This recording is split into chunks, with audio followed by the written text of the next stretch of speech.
racionalismo moderado.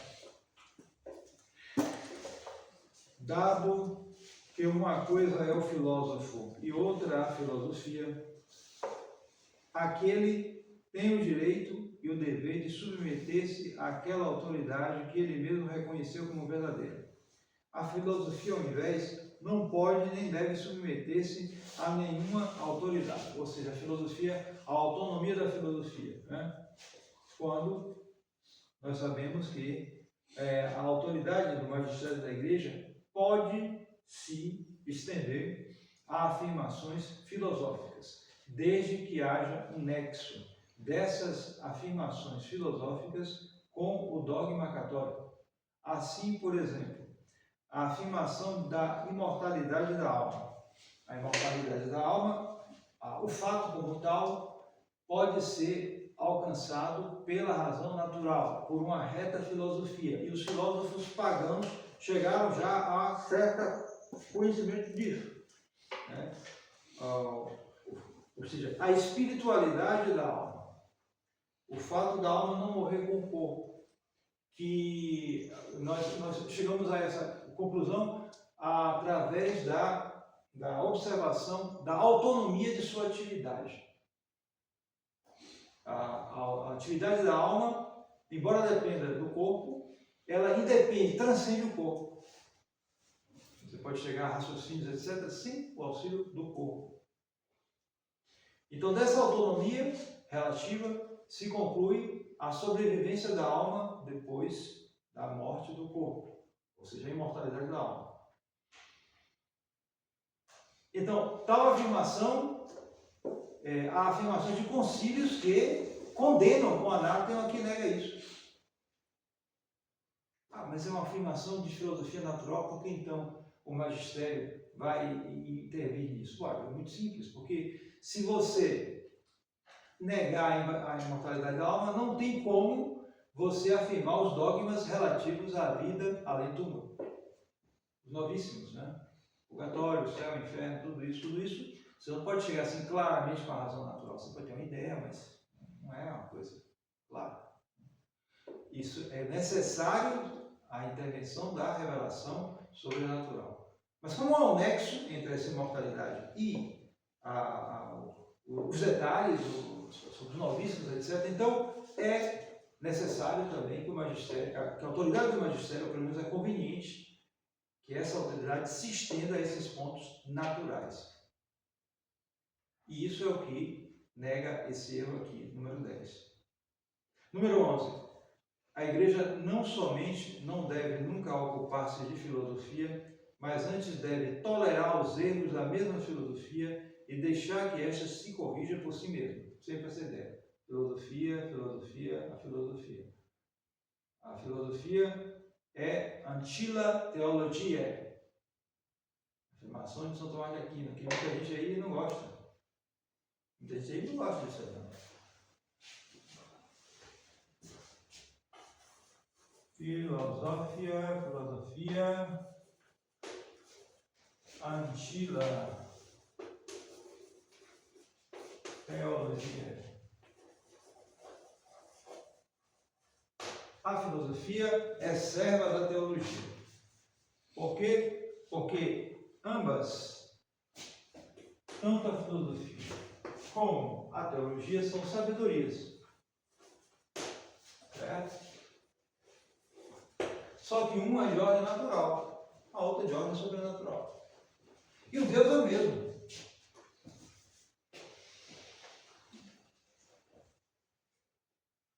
Então, se algo na filosofia vai de encontro a essa sabedoria da teologia, que é revelada, a outra é alcançada pelas forças naturais.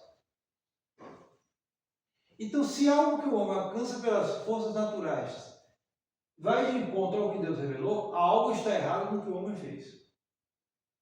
E, portanto, se Deus estabelece uma autoridade que tem a tarefa de conservar, interpretar e ensinar o que foi revelado, logo, essa autoridade tem o poder de corrigir possíveis desvios que podem ocorrer na filosofia.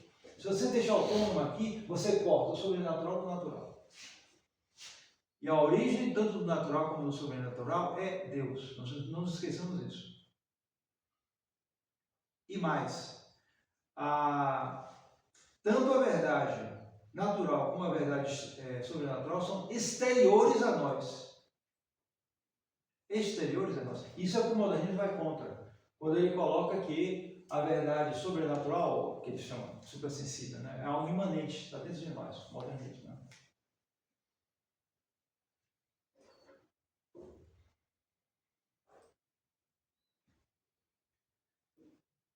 Ponto, 12º erro. Os decretos da Sé Apostólica e das congregações romanas impedem o livre progresso da ciência. Sempre aquela ideia do obscurantismo dos decretos das congregações romanas. É verdade que essas congregações romanas, elas não gozam da infalibilidade como tal, mas elas orientam pontos para isso e para aquilo. 13º erro. O método e os princípios com os quais os antigos doutores escolásticos cultivaram a teologia não correspondem mais às exigências dos nossos tempos e ao progresso das ciências. Note bem que primeiro você torna a filosofia autônoma, depois você começa a enfiar seus narizes até na própria teologia, no método da teologia. Porque a intenção é justamente essa. Já que a teologia depende, porque embora a teologia suplante a filosofia, ela depende da filosofia. Essa relação mútua, né? Depende, há uma dependência. Ela recebe da filosofia o seu método. Então, eles querem substituir esse método da filosofia, da teologia, perdão, para colocar uma filosofia moderna no lugar, já que a teologia, e o magistério, eles vão julgando as filosofias, a filosofia com o tempo vai julgando e tirando o que é de bom, elaborando o seu próprio método. A tendência é essa, unificar um método para a teologia católica. Então, os modernistas dizem não, tem que substituir esse método, que está muito ultrapassado, pelos métodos que estão consentâneos com o progresso das ciências e com os nossos tempos. Ou seja, torna o que é aquela comparação que eu fazia, né? O pedestal de pedra, coloca areia. 14º erro. A filosofia deve ser tratada sem ter em conta a revelação sobrenatural. É a mesma ideia da autonomia da filosofia.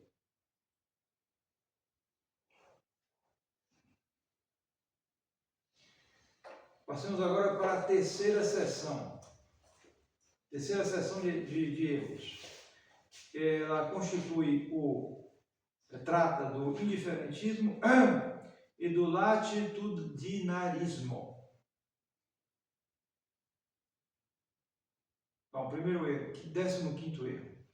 Todo homem é livre de abraçar e professar aquela religião que, guiado pela luz da razão, considerar verdadeira. Autonomia do homem, né? Todo mundo é livre de escolher a religião que quiser. Essa ideia hoje, meu Deus, está na base de tudo aí, né? 16º.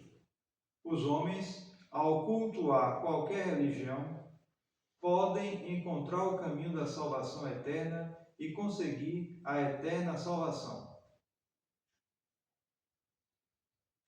17º. Deve-se esperar o melhor no que se refere à salvação eterna para todos os que não estão de algum modo na verdadeira igreja de Cristo. Aquela ideia da salvação fora da igreja. Vai direto contra aquele dogma: fora da igreja não há salvação.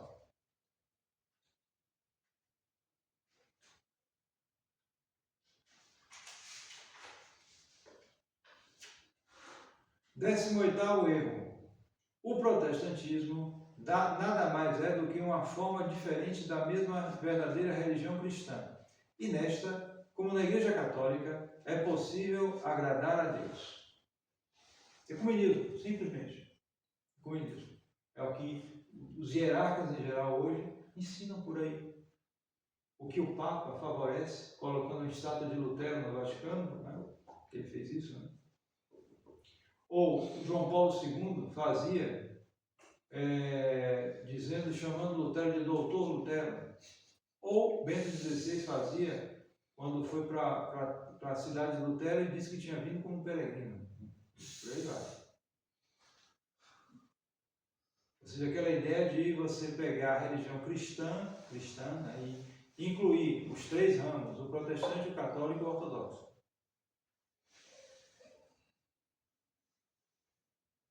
Tentativa de unir o que Deus separou.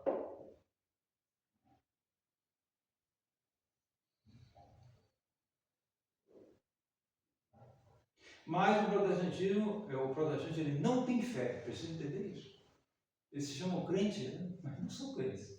O protestantismo não tem fé. É verdade que, tendo alguns sacramentos, na medida que eles se golpearam, se apossaram, quando uma criança luterana, pelo menos, os mais antigos, não sei, atualmente nem sei como estão essas coisas, mas, em princípio, uma criança luterana que é batizada na seita luterana, ela é católica. O batismo é válido.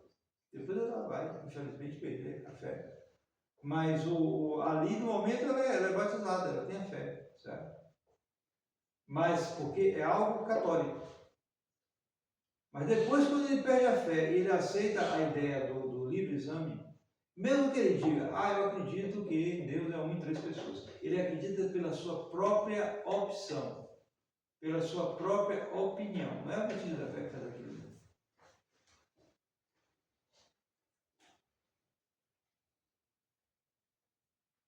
Essa sessão é mais curta. Agora, a 4ª sessão. Os erros condenados são repare só que o saco de gatos, né? Socialismo, comunismo, sociedades secretas, sociedades bíblicas, sociedade clérico-liberais. Todo mundo aí no mesmo saco, nesse parágrafo aqui. E olha o comentário dado aqui. Tais pestilências são condenadas frequentemente e com gravíssimas expressões na carta encíclica Qui Pluribus, né? Na locução Quibus Quantisque, na carta encíclica Nostis et Nobiscum, na locução singular e quadram perfusi, na carta encíclica Quanto Confitiamo Meore. Então, onde se encontram essas condenações, né?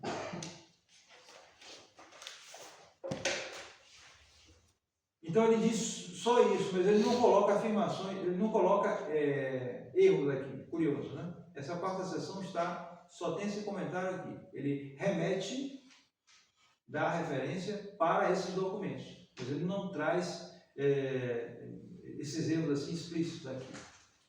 Então, passamos agora para a 5ª sessão. Erros sobre a Igreja e seus direitos.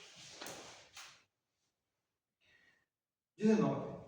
A Igreja não é uma verdadeira e perfeita sociedade, completamente livre, e não dispõe de seus próprios e permanentes direitos, a ela conferidos por seu fundador divino, mas pertence ao poder civil definir quais são os direitos da Igreja e os limites dentro dos quais ela pode exercer esses mesmos direitos. É fundamental defender que a Igreja é uma sociedade perfeita. Por quê? Porque nós temos a família, que é uma sociedade imperfeita, ela não tem todos os meios para alcançar seus fins.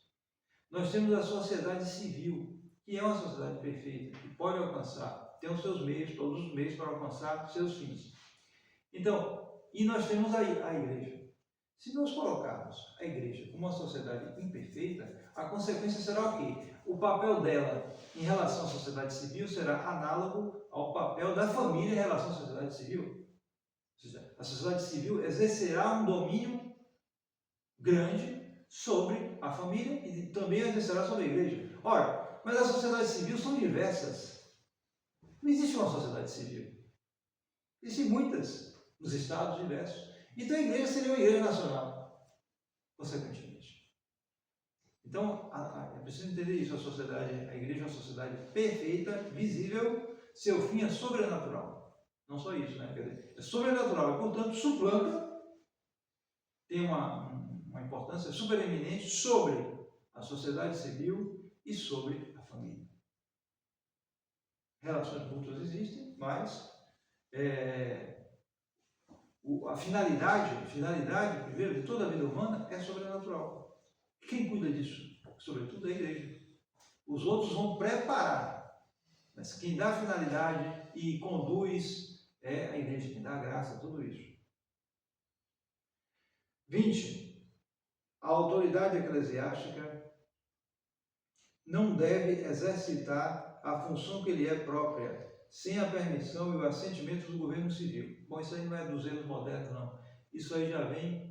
É dos erros modernos, isso aumentou muito, é verdade, mas isso já existia. Na Idade Média você tinha o poder civil que ultrapassava seus limites e oprimia a igreja.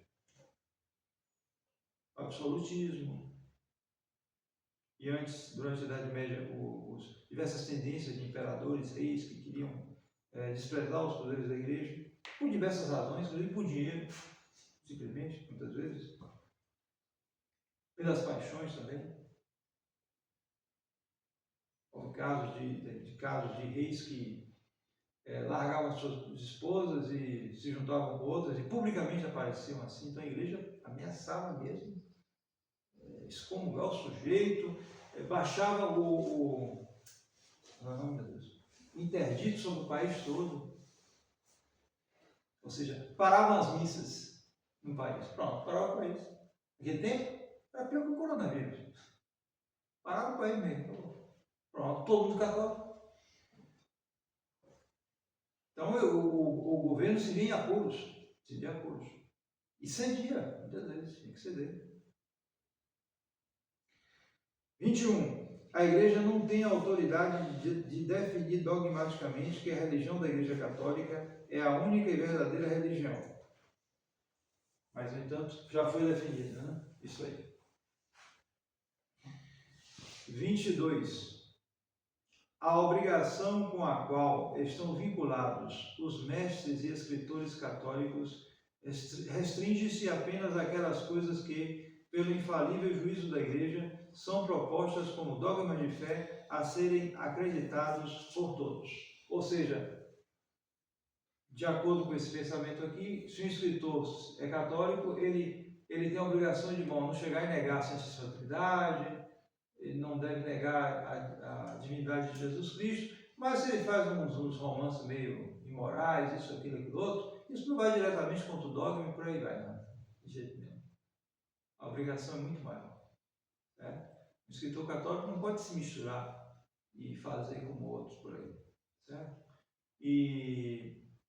Então é preciso ter um cuidado muito grande, porque as modas estão aí, as correntes literárias, e em particular na literatura é muito fácil escorregar, muita coisa ruim por aí. Então alguém que seja escritor, que gosta de escrever, ele quer ser escritor, não basta ele chegar, não, eu não vou mexer, não vou mexer com os dogmas, mas vai fazer a coisa no esquema dos escritores de hoje. Uma coisa híbrida que não dá certo. Então, se alguém gosta de escrever e pensa em escrever alguma coisa, o que eu aconselho é que ele estude os tempos católicos e a partir daí se inspire para escrever alguma coisa. Mas saiba que ele não vai ter, a aceitação dele não vai ser boa, não. Dificilmente. Dificilmente, porque o mundo é desse jeito. Né? Em matéria de literatura, tem que ter moralidade no meio para vender. Dificilmente vai para frente se não tiver. Filme, mais ainda. O domínio dos filmes, aqui não trata disso, não havia ainda. Piorou muito a situação, porque o sensível é muito forte. Certo? Você já viu atriz feia? Quero ver. Pega a bonitinha, né? Daquele jeito, bonitas e o máximo põe à vista, porque é o sensível. certo? Mesmo que seja um filme histórico, a pessoa até não foi bonita, a pessoa real, mas tem que botar uma atributo para chamar a atenção. Porque tem que ser assim, nessa base. Então, vai sempre pelo sensível, vai sempre pelo... Por isso eu não aconselho muito se ficar preso muito à imagem. Eu sei que há filmes que são bons, mas melhor você ficar na leitura e na leitura de coisas reais também. Tudo bem, eu sei que os temperamentos são diferentes e que a literatura traz benefícios, a boa literatura. Se você achar, não é fácil achar uma boa literatura, mas existe. Então, faz bem. Mas tenham isso em mente, para não ficar muito imaginando coisas, certo? Imaginando coisas.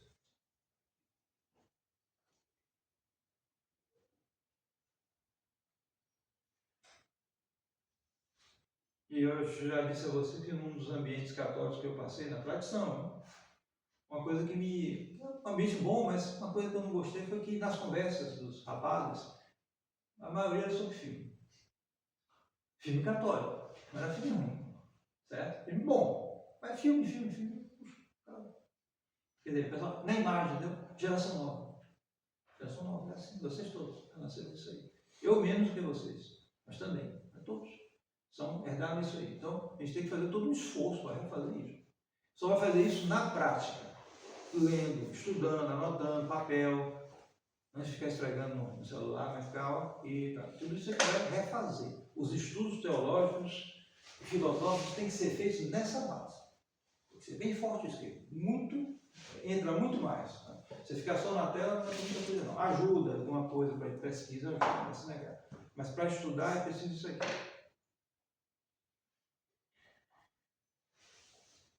Número 23.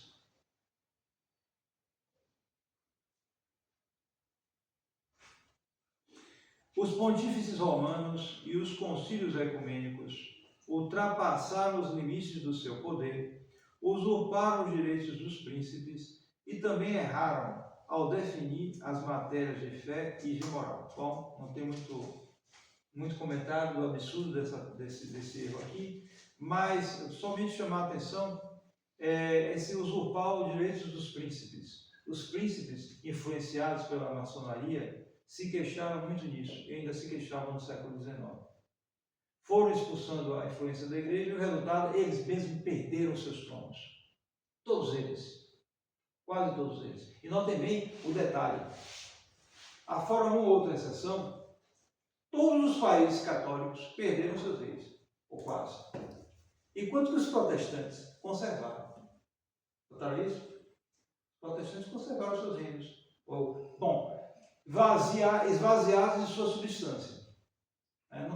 Eles não reiram mais. Mas tem ainda aquela aparência, né? Dinamarca, Inglaterra, etc.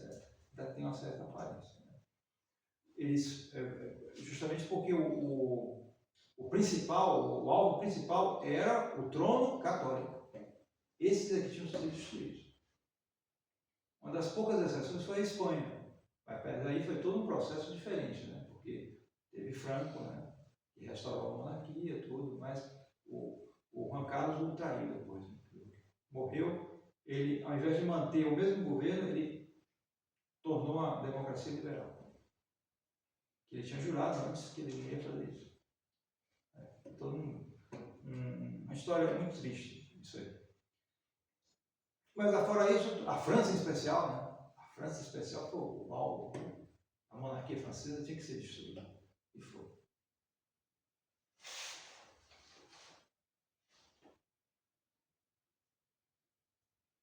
A igreja não tem o poder de usar a força, nem qualquer poder temporal direto ou indireto.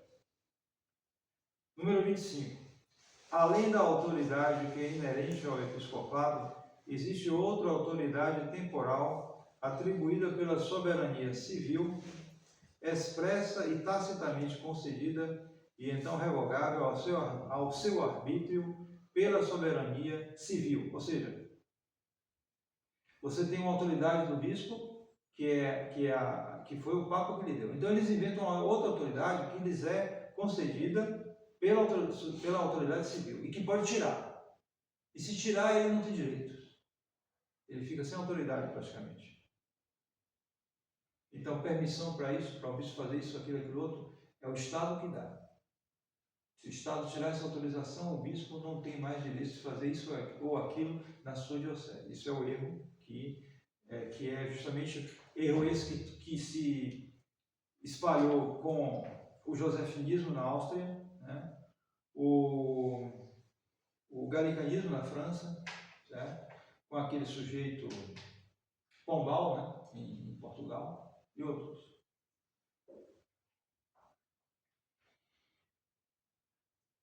A igreja não tem o direito natural e legítimo de adquirir e possuir. 27. Os ministros sagrados da igreja e o pontífice romano devem ser excluídos do cuidado e posse das coisas temporais. É aquela ideia da igreja pobre, tá? A igreja pobre, a igreja que se desapega dos bens deste mundo para ser uma igreja espiritual. Isso é um engodo. É verdade que na igreja há muitas pessoas que se desapegam de tudo, que são os religiosos, que fazem o melhor, seguem um caminho melhor, o desapego das coisas desse mundo e fazem voto de pobreza, vivendo em comunidade. Escolheram a melhor parte, certo, mas a igreja não é só isso. E no seu governo ela precisa de condições para isso. Entre essas condições há o poder temporal. Poder temporal que implica também bens, capacidade de fazer leis, sendo a sociedade perfeita. Ela tem que ter bens para isso. Se fala às vezes da igreja primitiva, todo mundo dividia tudo, a teologia da libertação já gosta disso. Teologia, a igreja primitiva, ela praticava o socialismo, o comunismo, era tudo em comum, isso, aquilo, aquilo outro. Bom, veja bem, só isso. Primeiro, ninguém era obrigado. Você viu o episódio de Ananias e Safira, que toma um castigo daquele de São Pedro, né? Conhece esse episódio nos Atos dos Apóstolos?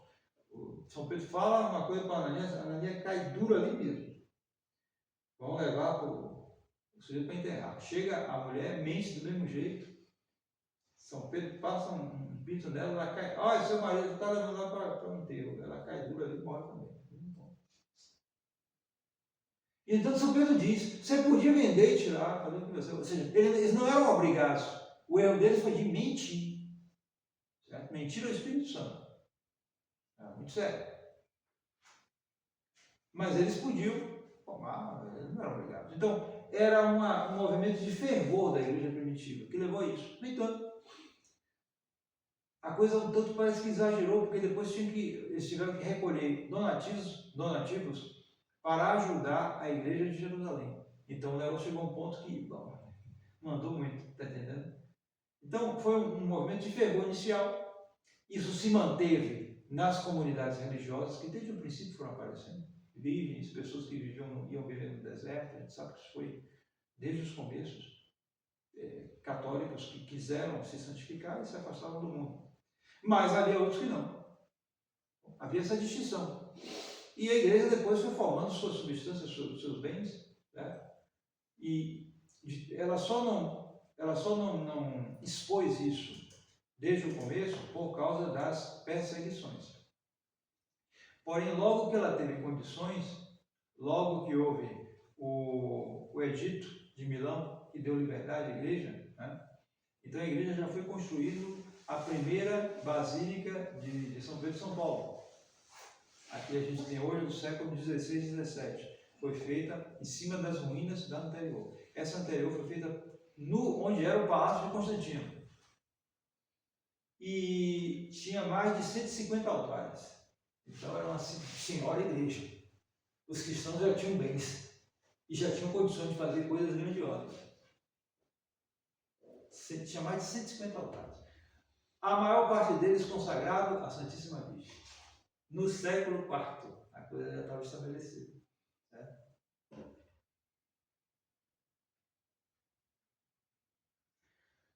Parágrafo erro de número 28. Aos bispos, sem a permissão do governo, não é lícito sequer promulgar cartas apostólicas. Você submeter o bispo, o poder episcopal, ao poder civil. 29. As graças concedidas pelo Pontífice Romano devem ser tidas como nulas se não foram imploradas através do governo. Número 30. A imunidade da Igreja e das pessoas eclesiásticas originou-se do direito civil. É sempre aquele mesmo erro de submeter o poder eclesiástico ao poder civil. Isso era muito forte naquela época. Hoje parece menos. Parece menos porque a Igreja perdeu a influência, os povos perderam a sua maneira católica de agir, né? Então, o governo já não se importa tanto isso, porque a religião é tudo cancelado, então ele deixa, porque deixa também os outros, né? Mas naquela época, o fato do povo ser católico e praticar o catolicismo implicava uma influência muito grande da igreja ali, necessariamente. Então, o governo tinha interesse em amarrar os poderes da igreja e submetê-los ao poder civil.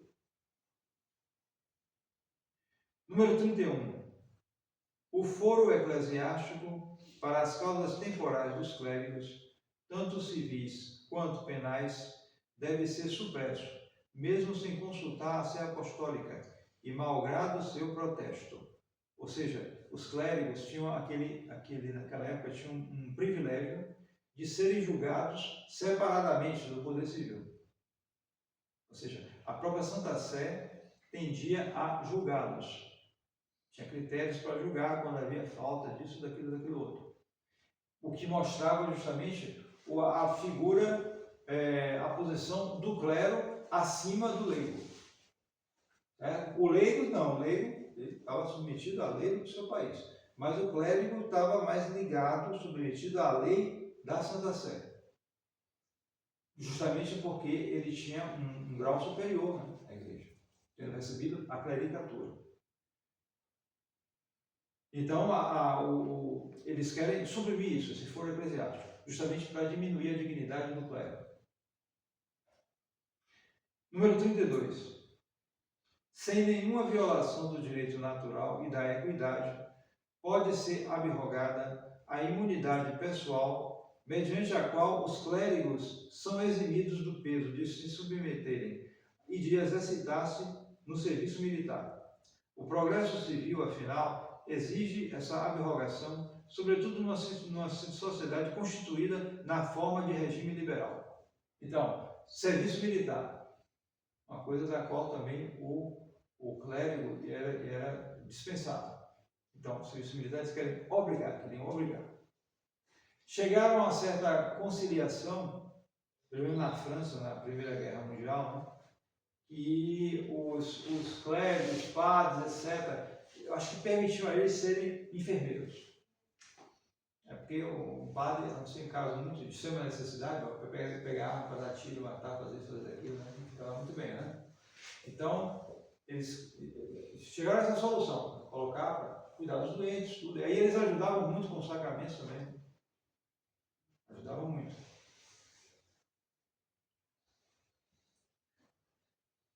Não pertence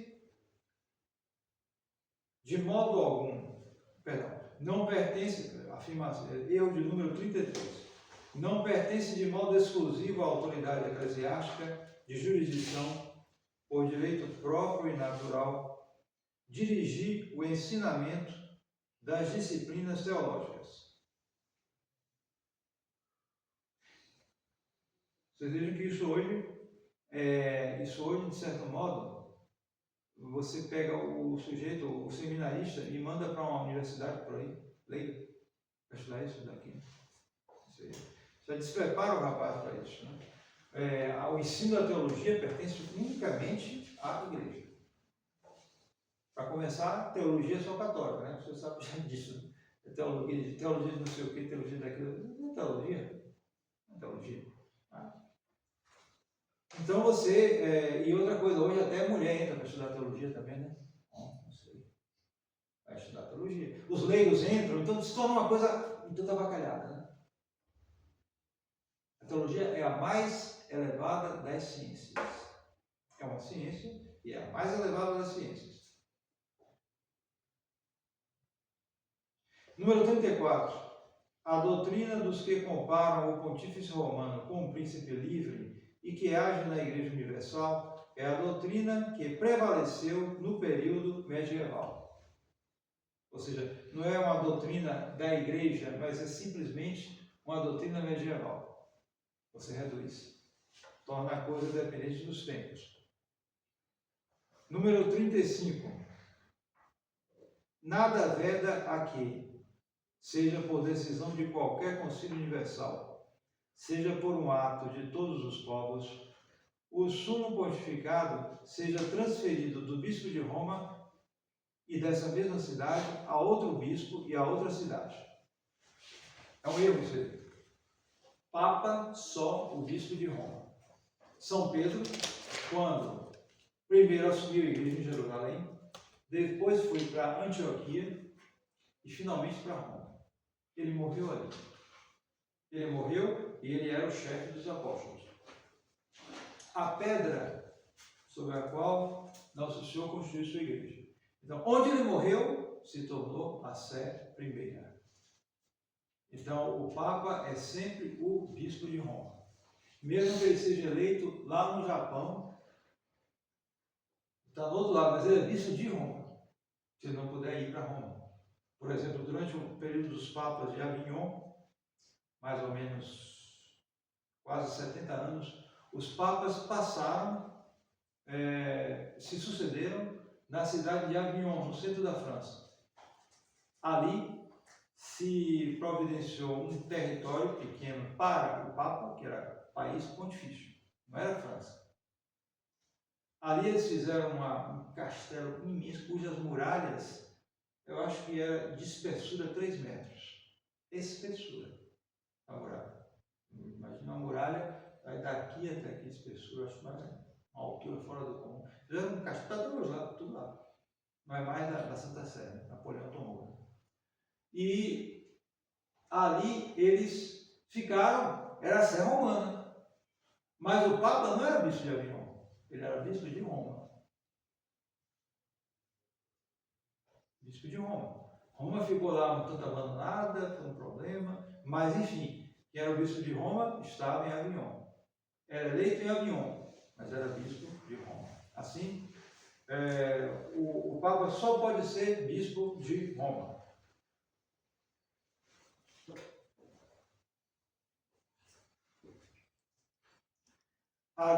Número 36.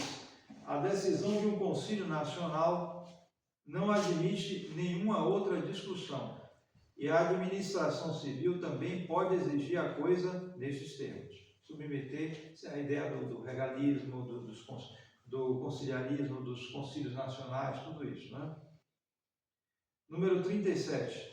Podem ser instituídas igrejas nacionais não dependentes e completamente separadas da autoridade do Romano Pontífice. Está dentro nesse mesmo sentido. Número 38. Para a divisão da igreja em oriental e ocidental, contribuirão os excessivos arbítrios dos romanos pontífices. Ou seja, fazer o cisma do Oriente, né? O cisma do Oriente, que teve seu começo com Miguel Cerulário, lá pelos idos do ano 1954, por aí, 1980 e tanto, por aí, final do século X. E se consumou no ano 1054 com Fócius. Ele aqui consumou essa divisão de Oriente e Ocidente. É verdade que houve tentativas de reconciliação e, no século XV, chegou a haver uma união durante 15 anos, mais ou menos, entre Oriente e Ocidente, onde os orientais reconheceram seus erros, inclusive passaram a professar o filioque. Sabe o que é isso? O filioque Então, eles passaram a professar isso durante 15 anos, pouco antes da queda de Constantinopla. Então, esse erro consiste em dizer que o cisma foi um desentendimento, que houve erros de ambos os lados, etc. Claro que você não pode excluir certa falta de prudência ou certa falta pessoal daquilo ali, mas quem tinha razão, evidentemente, era a Igreja Romana. No que diz respeito ao ensinamento e no que diz respeito à sua autoridade. A autoridade pertencia ao Pontífice Romano e não ao bispo de Constantinopla. Porque Constantinopla foi esse o problema. Já é lá, já desde o tempo de Constantino, né? Construiu aquela cidade. Colocou seu nome, né? Constantinopla. E essa cidade passou a ser mais importante com o tempo do que Roma. Então, o hierarca que estava lá tinha tendência a se achar mais importante, o bispo de lá, do que o bispo de Roma. Mas, isso aí é a instituição de Constantino, que fez a cidade, digamos assim. Mas a instituição divina foi São Pedro. Mesmo que Roma vire um deserto, é ali, o bispo dali que é o Papa.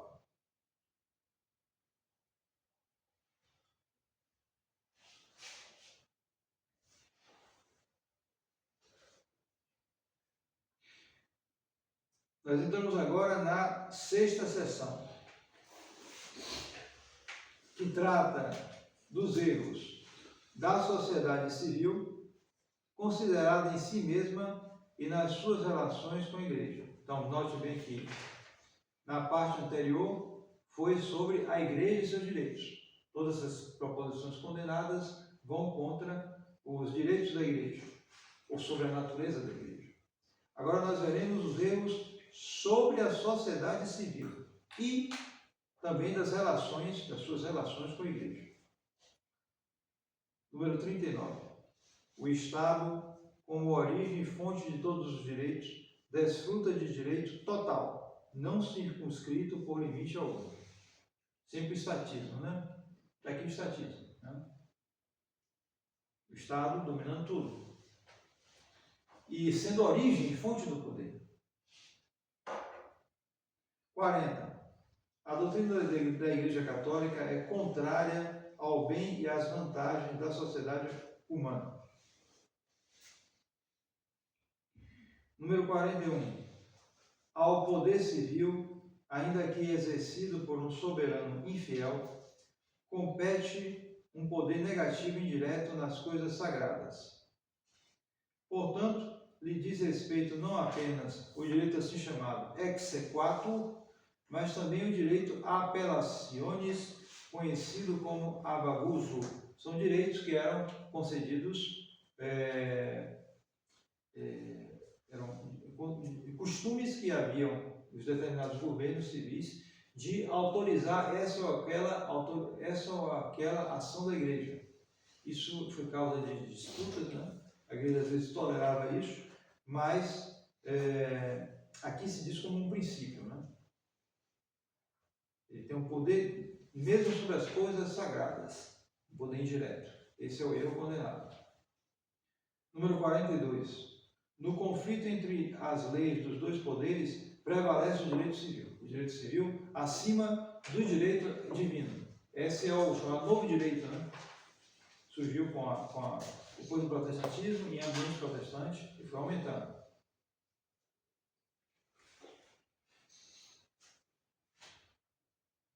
Número 43. O poder temporal possui a autoridade de rescindir, declarar e tornar nulas as solenes convenções, denominadas concordatas, que, no que se refere ao uso dos direitos próprios da imunidade eclesiástica, foram estipuladas com a Santa Sé, com a Sé Apostólica, sem o seu consentimento, ainda que esta o reclame.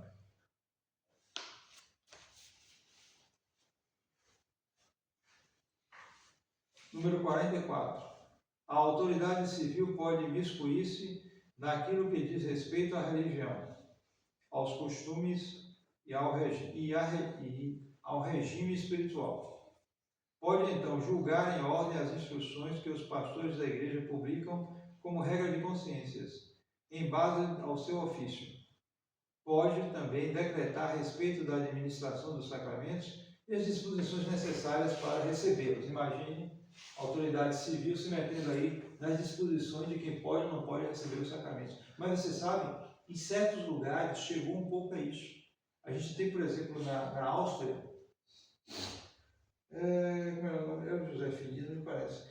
Um desses imperadores austríacos era um homem piedoso, gente católica, gente mas que se imiscuía de tal maneira nas coisas da igreja, que queria ser, era chamado o imperador sacristão. Ele queria se meter em tudo. Ele era padre, ele era imperador, então, como ele era muito piedoso, você tem que fazer dessa maneira, dessa maneira, dessa maneira. Às vezes até o que ele dizia até tinha sentido, mas não tinha sentido ele se meter nos poderes da igreja, tá entendendo? Então ele se imiscuía nisso. Não ser piedoso, então queria tomar, se meter nisso ou naquilo, outro. Então chegou a ocorrer esses problemas dessa natureza. Parece ridículo, né? O poder civil se meter, não, você tem que estar. Hoje, com esse poder que não tem nada, não é nada, então isso parece ridículo, né? Mas naquele tempo que os poderes eram católicos, tinha muita gente que era católica mesmo, de rezar, tudo, mas, sei lá, a consciência mal formada, então tinha essas influências, então acabava se metendo nisso.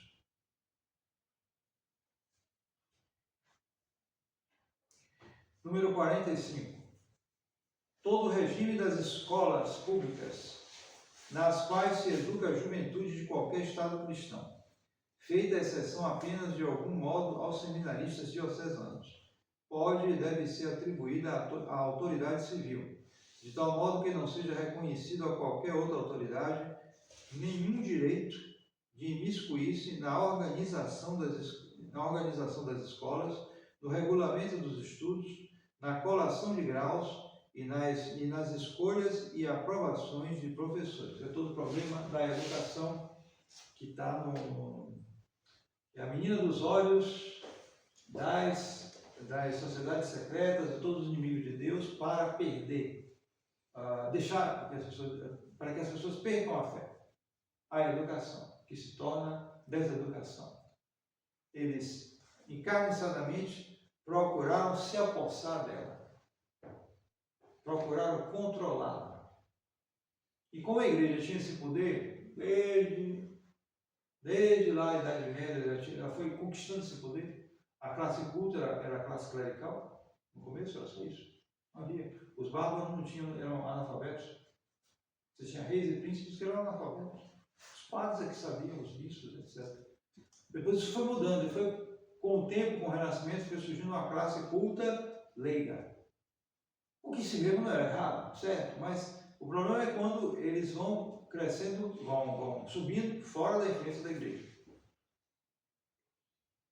E então eles passaram a militar contra a igreja e depois tentando a todo custo tomar o poder da igreja sobre que ela exercia sobre a educação.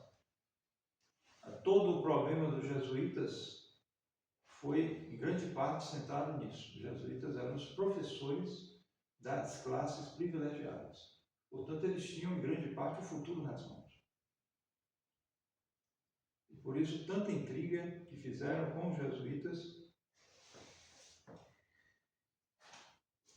Há um caso triste dessas intrigas dos maçons, que foi o da Áustria. A Áustria foi um dos últimos países que suprimiram os jesuítas, porque a Áustria era muito católica e os jesuítas tinham muita influência. Então a imperatriz, o nome dela, meu Deus, acho que era Maria Teresa, ela não queria, mas eles insistiram, fizeram confusão. O que é que eles conseguiram? Conseguiram que ela acertasse o casamento de uma filha dela com um descendente do rei da França. Aí é um negócio bom, entendeu? Um casamentão daquele mesmo, entendeu?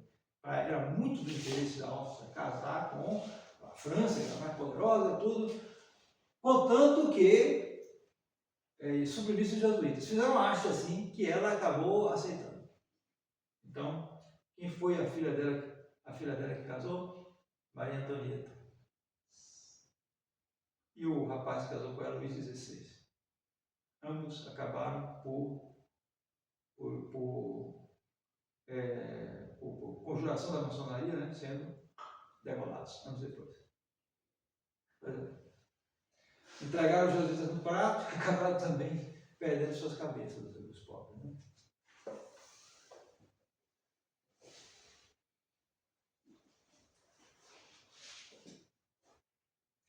Número 46. Também nos seminários dos clérigos, o método a ser seguido nos estudos está sujeito à autoridade civil. Imagina, a autoridade civil chegar aqui e dizer que o método agora que a gente vai seguir para ensinar aqui vai ser tal e tal e tal, tá bom? Pegar aqui o governo. Número 47. A condição ideal da sociedade civil requer que as escolas populares, que estão abertas a todas as crianças de qualquer classe popular, e dos institutos públicos em geral, destinados ao ensinamento das letras e disciplinas mais rigorosas e aos cuidados da educação da juventude, sejam esvaziadas de toda autoridade, força de regulamentação e ingerência da Igreja, sendo submetidos ao inteiro controle da autoridade civil e política, segundo o beneplácito dos soberanos, em conformidade com as opiniões comuns do tempo. Então, isso hoje a gente vê isso, as consequências disso aí, né? Porque essa influência da igreja ainda permaneceu. Você vê que eu mesmo fui, nos anos 80, né, no ginásio, ginásio público. Meu professor era um padre, professor de religião, era um padre. Bom, já era praticamente segundo isso, mas ainda era um padre, você vê? Não tem tanto tempo assim. Ainda tinha um resto de influência da igreja. Não havia professor de protestante. Se tivesse protestante, podia não ter aula, tá bom. Mas ele não tinha pastor para ensinar. O Brasil ainda era mais de 90% católico. Então, é isso, ainda havia essa influência, e é claro, aqui no século XIX, muito mais. Eles queriam acabar com isso e deixar tudo à autoridade pública. Hoje nós vemos o efeito disso. A porcaria que virou as escolas, meu Deus. Né? Centros de tudo quanto é coisa que não presta. Centros de tráfico de drogas, muitas vezes. Estudante aí sendo morto aí, briga de tráfico de drogas. O professor não tem mais autoridade nenhuma. Nenhuma. Ele é ameaçado, às vezes, por esses estudantes dessas escolas populares. A gente vê o efeito. É mais fácil para a gente perceber hoje os efeitos, né? Para a gente repudiar isso aí. Na época, eles enganavam muito com isso. Porque como as pessoas ainda tinham moral, tudo, então, mesmo que a igreja saísse dali e ficassem só os leigos, imediatamente os efeitos não se produziam. Os leigos ainda tinham uma certa retidão. Como tinham moral, não tinham tudo. Durante algum tempo, aquilo não acabava de uma hora para outra. Então não aparecia tão claro assim, logo de vez. Claro que ocorria uma queda, mas não era tão rápido assim. Hoje a gente vê os efeitos disso aí. A escola laica não produz nada. Nem estudo. Porque se ele tivesse vícios, mas aprendesse coisa, mas nem isso, nem aprende nada, é vagabundo. Isso para completar, comendo bilhões e bilhões dos nossos bolsos, porque somos nós que pagamos isso aí. Nós que pagamos. Rigorosamente, se alguém quisesse, se fosse livre, liberdade, né? Se alguém quisesse ter os seus filhos na escola particular, ele não precisava pagar imposto para a escola pública. Não precisava. Mas ele tem que pagar duas vezes, por assim dizer. Ele paga o imposto que vai ser empregado pelo Ministério da Educação, que é um dos mais caros que existem, o da educação e da saúde. Bilhões, não sei quantos. E por isso é tão disputado. Né? E, além disso, você tem que pagar o particular para botar seu filho na escola particular. Não é justo isso?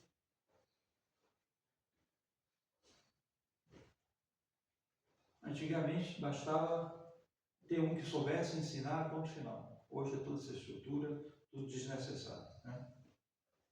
Então, nós paramos aqui no número 48. Amanhã, eu espero que a gente vai terminar os sílabos.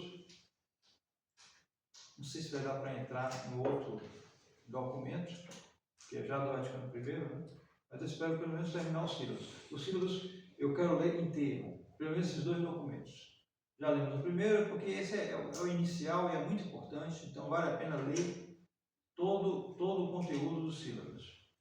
Depois aí a gente vai tirar extratos mais ou menos longos dos outros documentos. Ontem o senhor comentou sobre o escândalo do Banco do Vaticano. Antigamente eu tinha procurado na internet, pesquisado para conhecer mais sobre, mas não encontrei muita documentação, não consegui muita informação.